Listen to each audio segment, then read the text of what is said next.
Prit një sekond. Sot janë rrugët e zëna në Tiranë dhe ti po mendon për një plan B se çfarë bësh sot e ku të shkosh.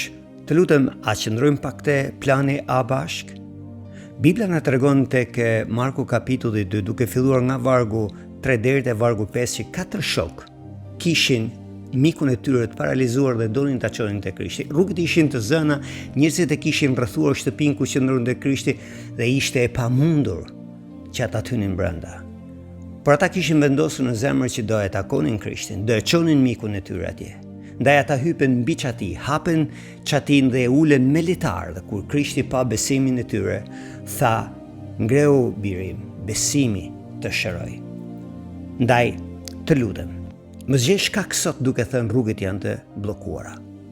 Sepse Krishti e ka rrugën tënde që ti të vish sonte në orën 18:30 te kisha, dhe unë besoj Perëndia ka një mesazh të jashtëzakonshëm për ty.